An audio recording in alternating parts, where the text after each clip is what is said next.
Hi, I am Sarp Kayalar. I am someone who has been in love with fast cars going around in circles since the age of 3. So today, unsurprisingly to anyone who knows me, and unsurprisingly to myself, I will be talking about the future of the automotive industry. So we have two very important questions today. One of them is the one that you all are probably thinking about right now, and you all will probably think about once you get onto your car after this speech. So what lies in the future of the automotive industry? Simple, right? Engines can improve, electric vehicles can improve, and so on. But more importantly, we have one more question that probably doesn't come to a lot of minds. Does the automotive industry, do automobiles lie in the future of humanity? Do we need them? Are we going to need them? In any sci-fi movie or anything that you watch, you have probably seen or heard about the concept of flying cars. Why do we want to make something that is supposed to go on wheels and that has been going on wheels for thousands of years fly? Why all of a sudden? Don't we have helicopters? Yes, we do. Any sci-fi movie that you've seen has this concept.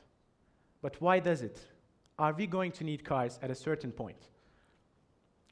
So you don't just own a car just because you want to get from point A to point B. Definitely not. You want to get from point A to point B in style. Owning a car, for example, owning a 911 for a millionaire, is not just having a fast car. It is also having something that is like a medallion of your social status. So, if you have a 911, you probably climbed up the ladder of the social hierarchy. A car doesn't only serve as something to, once again, to get from point A to point B. It's much more than that. Even if you're not going to have cars at a certain point in the future, we have to adapt. Because we have something in front of us that is much bigger than anything humanity has ever encountered before. It is the biggest crisis, and it is the simple biggest problem of humanity. Although we may be ignoring it in our daily lives, we will be starting to see the effects if we do not adapt. Climate change. So what have we done? We've come up with electric cars. Though surprisingly, the concept of an electric vehicle is actually prior to the existence of the first fuel-powered car. Carl Benz came up with the first fuel-powered car in 1886. But Robert Anderson came up with the first concept of the electric-powered vehicle sometime between 1832 and 1839. Why didn't it catch on? First of all, yes, you may answer there was lacking tech back then, but it has a much bigger aspect than this. So right now, what do we have with our electric vehicles? We have the problem of charging times. So you rely on a Tesla supercharger, although we don't have that in our country yet. In America, for example, you rely on a Tesla supercharger to go from one state to another because it has a certain mileage, and you're probably going to run out. And it takes almost an hour to completely fill up the tank or the lithium-ion battery of an electric vehicle. One huge problem, because we all want to earn time. Although I have said vehicles are not only a way of transportation, that's what they were meant to be. So why do we then have all these different concepts of vehicles? Why do we have all these different models? If it was about transportation, then we have much better options. We have hyperspeed trains, we have regular trains, we have planes, we have, once again, helicopters, although not everyone can afford them, but they could be made affordable. Why don't we do that?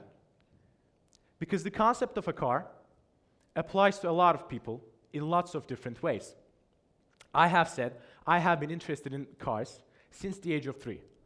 What could a 3-year-old possibly have anything to do with a car, instead of just driving the toy around on like a made-up circuit? This is it. So once again, we have to adapt, and this way electric vehicles don't actually support us. Because the lithium-ion batteries use lots of water resources in their production, and once they're useless, they actually have lots of harm to the world. And what powers the fuel of an electric vehicle is electric, simple. And how do we produce electricity? 35.12 of the world's electricity is produced from coal, once again a fossil fuel. And the remaining, one part of the remaining percentage, 26.2 to be precise, is produced from natural gases and oil, what we use in a fuel-powered car. So does that sound like a viable option to you? I don't think it does. Since there are a lot of problems to fix, we have to come up with solutions because, as I have mentioned, even if automobiles do not lie in the future of humanity, there will be a certain point that it will, because we will keep needing them. And who knows, maybe 1,000 years later, you will still be admiring a Porsche 911. Maybe it won't have the combustion engines we have today, combustion engines fueled by fossil fuels. But there will be something to put up to that. Because once again, it is not just a way of transportation. If it were to be, we would just have one simple car model that everyone used, that was efficient, that was simple to use, that would apply to everyone, and every single person would use it. When you see a hypertrain, do you imagine, oh, what would happen if I rode the one higher model of this hypertrain? You do not. Because the purpose of a hypertrain is to get you from point A to point B really fast and really efficiently. Cars do not do that. We have motorsports. We have had motorsports since the day the first car was made. The first thing we did when we invented the wheel was to race with it. And the first thing we did once again when we invented the first fuel-powered car was once again to go racing with it. Even at the beginning of this industrial change that brought us automobiles that we have today, the cars, there were crashes in a city that was such huge, but still had like 3,000 cars. You know, that's not much of a density, but still there was a car crash. Because owning a car doesn't give you the opportunity to go from point A to point B only. A car gives you style. A car gives you the ability to race. A car gives you the ability to show your manly skills. That's why we see lots of male drivers in traffic. This is just a simple point. So I said that we have to adapt. So what are we doing on that? We have come up with electric vehicles once again as a solution, but they do not solve our problem. So how do I think we're going to solve our problem? Hydrogen engines. Once again, they're a concept in existence. In 2006, there were 600 patented hydrogen engines. Also, who patents engines as a whole? Shell. The industry giant when it comes to oil. The big boss. The one who runs them all. And the one who earns money off of it. Traffic is a major issue. We are not dumb as humanity. We came up with lots and lots of different solutions to solve the issue of traffic as a whole.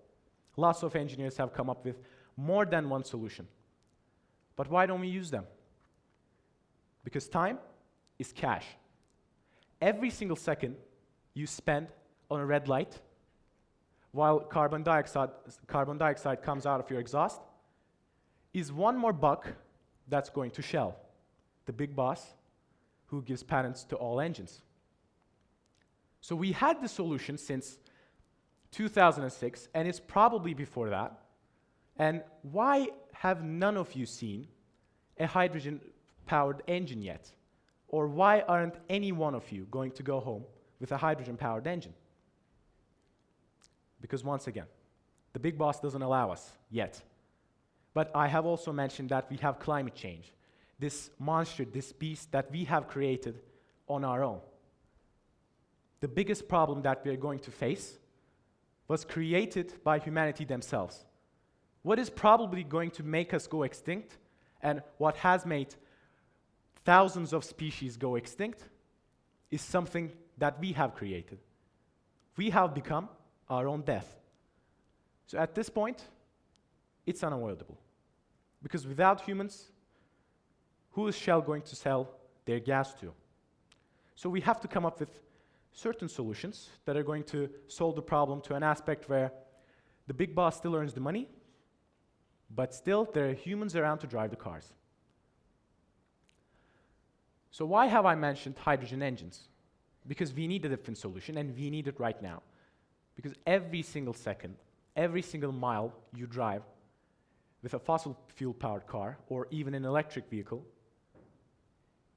is 1% more of damage done to our precious planet. And no, we don't have another one of this planet.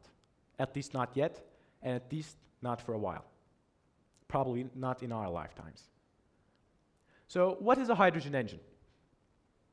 A hydrogen engine is, once again, an internal combustion engine, just like the cars many of you have today. So it goes vroom, vroom. But it doesn't release CO2 from the exhaust. It releases water vapor, because if you have listened to high school chemistry, you probably know that when you combust hydrogen with oxygen, O2, you get H2O, water. So simple solution. Sounds all simple. Toyota has done this. We have working prototypes. There are cars in Asia right now that are hydrogen powered. But why are we not going to see this in the next 10 years?